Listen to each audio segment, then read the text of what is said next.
आज से कुछ अर्सा पहले एक रिपोर्ट हमारे सामने आई जिससे ये जाहिर होता था कि पंजाब काबीना के सामने कुछ कानूनी मामलात रखे गए हैं और तजवीज़ पेश की गई है कि पाकिस्तान तहरीक इंसाफ के ख़िलाफ़ या इमरान खान के ख़िलाफ़ कौन से नए केसेस या इक़दाम करने हैं। हमारे पास बहुत ज़्यादा तफसीलात नहीं थी, लेकिन अज़मा बीबी हमारे साथ थी, उन्होंने कुछ उसकी उस दिन प्रोग्राम के अंदर वजाहत भी की। आज उसकी कुछ काबीना की समरीज़ में से ही कुछ सफ़ात जो हैं वो न्यूज़ में रिपोर्ट हो रहे हैं, जिससे ये ज़ाहिर होता है कि पाकिस्तान तहरीक इंसाफ के ख़िलाफ़ मुल्क तोड़ने की साजिश के मुकदमात कायम करने के हवाले से जो एडिशनल कमिश्नर रावलपिंडी हैं उनको कुछ ऑथोराइज़ किया गया है। वो कौन से ऐसे इक़दाम हैं जिसमें एक जमात के ऊपर, पूरी सियासी जमात के ऊपर कार्रवाई का इख्तियार दिया गया हो, उसके ऊपर प्रोग्राम में ज़रूर पूछेंगे कि कंसिडरेशन में ऐसी कौन सी चीज़ें थी जिसकी बिना के ऊपर एक एक्सट्रीम इंतहाई दर्जे के इक़दाम की तरफ पंजाब काबीना को जाना पड़ गया। दूसरा अदालती मामला हमारे सामने है, उसके ऊपर भी बात करेंगे। और पतन की एक रिपोर्ट आई है, पतन की रिपोर्ट बहुत ख़तरनाक किस्म के इशारात हमें उस रिपोर्ट के अंदर मिल रहे हैं। वो ये कहते हैं कि लाहौर के अंदर जो सूबाई असम्बली के 20 हल्के हैं उनके नताइज जो हैं उनको मुरतब जिस वक्त किया गया पाकिस्तान इलेक्शन कमीशन की जानिब से, उस वक्त फॉर्म 45 उनके पास था ही नहीं। उसमें NA 225 लाहौर की नशस्त भी शामिल है, एक कौमी की और 20 सूबाई हल्के। उन्होंने जाकर उसकी कैलकुलेशंस दी हैं और पूरी तफसील भी उन्होंने एक प्रेस रिलीज़ की शक्ल में शाया की है। 20 सूबाई के और एक कौमी का हल्का, वो कहते हैं फॉर्म 45 था ही नहीं और रद्दोबदल किया गया, कभी फॉर्म 46 डाल देते रहे और जो हतमी तौर पर फॉर्म 47 आए वो कुछ और थे। फॉर्म 45 जो ओरिजिनल जिनके ऊपर नतीजा मुरतब होना था वो कहीं और था। इससे ये जाहिर होता है, ये एटलीस्ट दावा किया गया पतन की इस रिपोर्ट के अंदर कि इलेक्शन कमीशन ने फॉर्म 45 तो एक तरफ पड़ा रहा, उनके पास था ही नहीं, तो नतीजा उससे पहले जारी कर दिया। ये मेरे लिए तो एक सवालिया निशान है कि इलेक्शन कमीशन ऑफ पाकिस्तान किस कानून या ज़ाब्ते के तहत ये कर सकता है। अगर किसी कानून और ज़ाब्ते के तहत ये काम इलेक्शन कमीशन ने नहीं किया और खिलाफ ज़ाब्ता है तो फिर तो इलेक्शन कमीशन ज़िम्मेदार होगा, वरना पतन को इसका जवाबदेह होना पड़ेगा। अभी तक पतन की इस प्रेस रिलीज़ के ऊपर इलेक्शन कमीशन ने कुछ भी जवाब नहीं दिया, कुछ इसके ऊपर रद्दअमल भी जारी नहीं किया। अगर वो रद्दअमल दें तो पता चले कि वो कहाँ स्टैंड करते हैं। आज के प्रोग्राम में जो हमारे साथ शुरा है, नदीम अफजल चंद साहब हैं पार्टी से हमारे साथ, सलमान अकरम राजा साहब हैं पाकिस्तान तहरीक इंसाफ से हमारे साथ, और अज़मा बुखारी साहब हैं वज़ीर इत्तलात पंजाब हमारे साथ। सबको प्रोग्राम में खुशामदीद कहूँगा। अज़मा आपसे स्टार्ट करूँगा। पहले ये जो रिपोर्ट है पंजाब काबीना के सामने, आपने एक प्रोग्राम में हमारे ही पहले भी उसकी वजाहत फरमाई थी, थोड़ा सा इसकी वजाहत कर दें कि ये additional commissioner coordination commissioner office Rawalpindi criminal complaint file करेंगे, ये क्या होगी चीज़, मुझे थोड़ा सा वजाहत करें। तहरीक इंसाफ को तो आप बाकायदा कुटहरे में एक सियासी जमात को ले जा रहे हैं। बिस्मिल्लाहिर्रहमानिर्रहीम, बहुत शुक्रिया मलिक साहब। देखिए, अगर तहरीक इंसाफ एक सियासी जमात होती और सियासी जमात की तरह बिहेव करती तो यकीनन ये कभी उनके साथ ना हो सकता था, ना होना चाहिए। लेकिन एक ट्रैक रिकॉर्ड है, एक मुसलसल एक बैकग्राउंड है।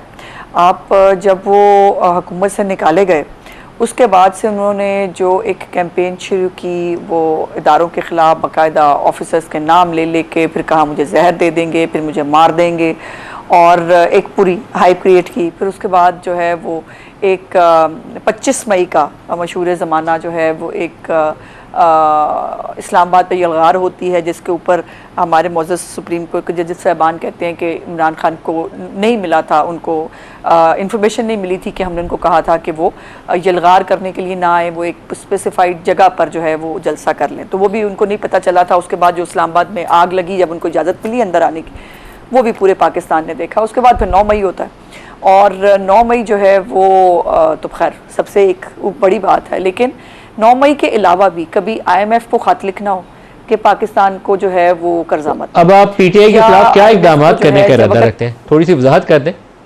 जी मैं आ रही हूँ, मैं उसी के ऊपर आ रही हूँ। मुझे बताना ज़रूरी है ना कि जी ये कोई हमारा शौक़ नहीं है कि हमें PTI के ऊपर इक़दाम करने की कोई ज़रूरत है, या हमें इमरान खान से कोई सियासी इंतकाम लेना है, जैसे उसका दिल चाह करता था कि आर्टिकल 6 के मुकदमे जो है वो बना दो मुस्लिम लीग नून के लोगों के ऊपर। तो ये हमारे पास कोई चॉइस छोड़ नहीं रही है इमरान खान की सियासत कि हम अभी भी रिस्ट्रेन का मुजाहरा कर रहे हैं। अभी भी आपने अगर उनको जेल की तस्वीरें देखी हों, वो माशाल्लाह इंपोर्टेड जो है वो चीज़ें भी इस्तेमाल करते हैं, वो उनके लिए सारी सहूलियात भी हैं, उनको हर तरह से जो है वो टेक केयर किया जा रहा है। दूसरी तरफ लेकिन आप क्या इक़दाम बाकायदा तौर पर कौन सी कानूनी ऐसे ज़ाब्ते हैं जिनको आप उनके खिलाफ बुरे कार लाना चाहते हैं, वो किया जाता था। तो ये उसके बाद भी ये बाज नहीं आया। अब भी जब ये जेल में है तो एक कंप्लेंट जो आई थी, जो मैंने पहले भी गुजारिश की थी एक जर्नलिस्ट की तरफ से, जिसके अंदर कहा गया कि जिनका पैटर्न है कि ये 1971 की बात करते हैं, और ये मैं आपके प्रोग्राम में भी कई दफ़ा कह चुकी थी, जब इलेक्शन से पहले भी मैं कहती थी कि मुझे समझ नहीं आता ये बार बार 1971 को ग्लैमराइज किस चक्कर में करते हैं, क्या कहना क्या चाहते हैं, मतलब क्या है इस बात का। और वो फिर जो है वो जेल से हमने सुनने को मिलने लगा कि इमरान खान साहब जेल में जो है वो अज़मा बीबी की लाइन दोबारा कनेक्ट करें जी, ये मेरी आवाज़ नहीं उनको जा रही है। अज़मा बीबी से दोबारा लाइन कनेक्ट करें। नदीम अफजल चंद, एक पूरी सियासी जमात जो है उसको कटहरे में लाया जा रहा है। ये जो रिपोर्ट है ये जाहिर करती है कि पाकिस्तान पीनल कोड के सेक्शन 121, 123A, 153, 131, मुझे इसकी बहुत ज़्यादा दफात की तफसील नहीं है, लेकिन सियासी जमात को कटहरे में लाने की पूरी तैयारी है। बिस्मिल्लाह। देखें नदीम भाई, पाकिस्तान की तारीख में 40 साल पीपल पार्टी को यही रगड़े लगते रहे। पीपल पार्टी के निशान चेंज किए गए, पाकिस्तान पीपल पार्टी पर पाबंदियाँ लगी, भुट्टो साहब को शहीद किया गया, भुट्टो साहब को फांसी, फिर बीबी की शहादत, वर्करों कोड़ों को क्या हुआ? क्या पीपल पार्टी ख़त्म हो गई? मैं समझता हूँ पॉलिटिकल पार्टीज़ को पॉलिटिकल तरीके के साथ डील करना चाहिए। पॉलिटिकल पार्टीज़ के अंदर एलिमेंट होते हैं, ऐसे एलिमेंट भी होते हैं जो नॉन स्टेट एक्टर भी होते हैं, ऐसे एक्टिविस्ट भी होते हैं, जैसे 9 मई का वाक़या होगा या और वाक़यात होते हैं। लेकिन सारी पार्टी को ब्लेम करना या सारी पॉलिटिकल वर्कर्स को या सारी क्लास को, ये नाइंसाफ़ी होगी। मेरी नज़र में, मेरी राय में तो ये है, अगर जमहूरियत में ऐसा नहीं होता। तो पंजाब कबीना के सामने समरी और उसकी अप्रूवल, मैं पंजाब कबीना वो बेहतर जवाब दे सकते हैं। उनकी स्पोक्स पर्सन बैठी हैं, वो बेहतर जवाब दे सकते हैं। मेरे से आपने राय पूछी है, मैं समझता हूँ कि किसी भी पॉलिटिकल पार्टी को कलेक्टिवली देखें, बड़े बड़े अच्छे लोग, बड़े बड़े दानिशवर, बड़े बड़े दिमाग होते हैं हर जमात में अच्छे लोग भी होते हैं, ऐसे लोग भी होते हैं जो कॉन्स्टिट्यूशन के साथ खड़े होते हैं, ऐसे लोग होते हैं जो सिर्फ इक़्तिदार के पुजारी होते हैं, ऐसे लोग भी होते हैं जो क़यादतों को ऐसे मशवरे भी देते हैं जो इदारों से लड़ाते भी हैं, ऐसे लोग भी होते हैं जो इदारों को जोड़ना चाहते हैं, इस मुल्क को पार्लियामान की सुप्रीमेसी के लिए, अवाम की सुप्रीमेसी के लिए।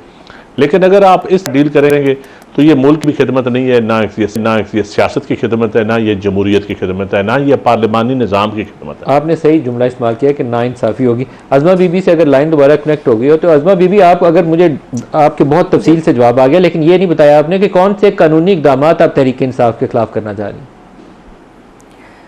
जी, मैं गुजारिश कर देती हूँ, अगर आपने ये जो आई डोंट नो पूरा डॉक्यूमेंट आपके पास पहुँचा है कि नहीं, ये सजेस्ट किया गया, ये काबीना के सामने रखा गया कि इनके जो तमाम इक़दामात हैं, जिस तरह की अंदर से जो है इंस्ट्रक्शंस मिल रही हैं और जो पाकिस्तान के ख़िलाफ़ कॉन्स्पिरेसी के मुतरादिफ हो रही हैं चीज़ें, इसके ऊपर एक्शन लेने की इजाज़त दी जाए। तो उसके ऊपर काबीना ने जो है वो ऑथराइज़ किया होम डिपार्टमेंट को कि वो इसको मज़ीद जो है वो देखे और इसके मुताबिक सजेस्ट करे कि किन इक़दामात को जो है वो लिया जाना चाहिए। और ये बात 24 मई की है मलिक साहब। आज ये डॉक्यूमेंट जो है इसको जारी करके ये पूरा इंप्रेशन, सारा दिन मैं यही काम करती रही हूँ कि वो ये आज काबीना ने कोई मंजूरी दे दी। पहले तो मैं हैरान हुई, मैंने कहा भाई मैंने तो कोई सर्कुलेशन पे भी मंजूरी नहीं दी, कैबिनेट की भी मीटिंग नहीं हुई, कौन सा ये जो है वो चीज़ है। जब मैंने देखा तो वो 24 मई की जो है वो खबर है, जिसके ऊपर मैंने खुद जो है उसके ऊपर प्रेस ब्रीफिंग भी दी थी और आपके प्रोग्राम में भी गुफ्तगू की थी। तो अभी तक ऐसी जो होम डिपार्टमेंट की रिपोर्ट के कौन कौन सी दफात के तहत वो कौन कौन सा मुकदमा जो है वो कायम करना चाहते हैं, वो अभी पेंडिंग है। और जैसे ही कोई उनकी रिपोर्ट आएगी वो मैं इंशाल्लाह ज़रूर आपके साथ शेयर करूँगी।